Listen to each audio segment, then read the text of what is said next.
Hello students. Dictation 5 second बाद शुरू होगा।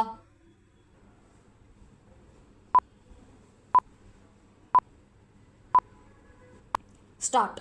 यह घोर निराशाजनक और दुख की बात है कि तमाम तैयारियों, सुरक्षा तथा भीड़ नियंत्रण के दावों के बावजूद पुरी में रथ यात्रा के समय भगदड़ मच गई और कई लोग हताहत हो गए। यह घटना इसलिए अधिक अक्षुब्ध करने वाली है क्योंकि इससे यही पता चल रहा है कि न तो प्रयागराज में कुंभ मेले के समय मची भगदड़ से कोई सबक सीखा गया और न ही अभी हाल में बेंगलुरु में IPL विजेता RCB की जीत के जश्न के दौरान हुई भगदड़ से भारत भगदड़ के लिए भी जाना जाने लगा है।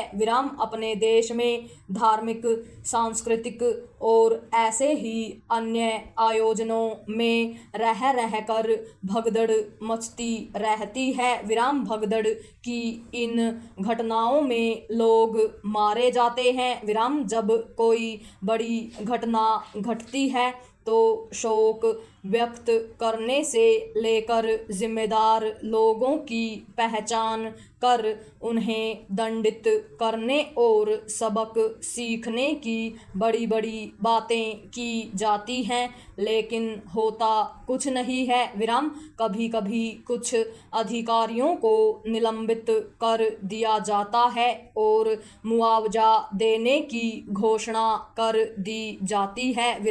इस मामले में जो स्थिति राज्य सरकारों की है वही केंद्र सरकार की भी। यह एक तथ्य है कि निजी स्तर पर भीड़ भरे आयोजन कराने वाले भी भीड़ प्रबंधन को लेकर लापरवाही का ही परिचय देते हैं। पैरा। यह ठीक है कि भारत दुनिया की सबसे बड़ी आबादी वाला देश है और कभी कभी आम लोग भीड़ में संयम एवं अनुशासन का परिचय देने के प्रति सतर्क नहीं रहते, लेकिन आखिर शासन प्रशासन भी क्यों सतर्क नहीं रहता? क्या वह भी आम जनता की तरह व्यवहार करेगा?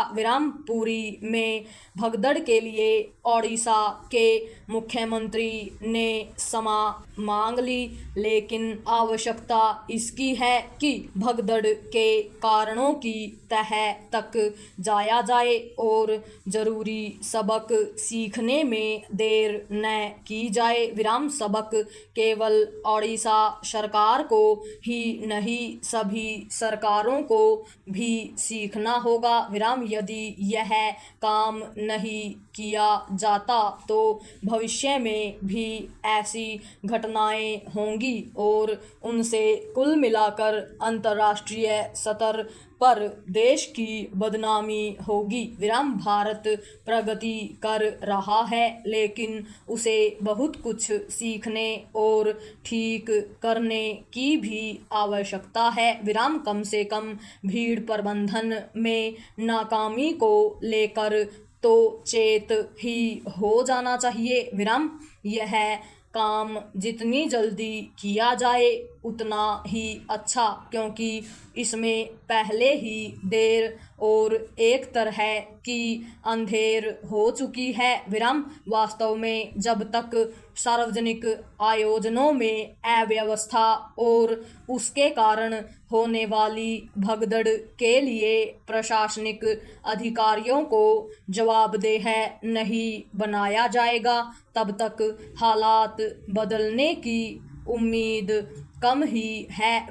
इससे संतुष्ट नहीं हुआ जा सकता कि ओडिशा के मुख्यमंत्री ने कुछ अधिकारियों के खिलाफ कार्रवाई कर दी। बात तब बनेगी जब इस घटना की समय रहते गंभीरता से जांच भी होगी और ठोस कार्रवाई भी। पूर्ण विराम।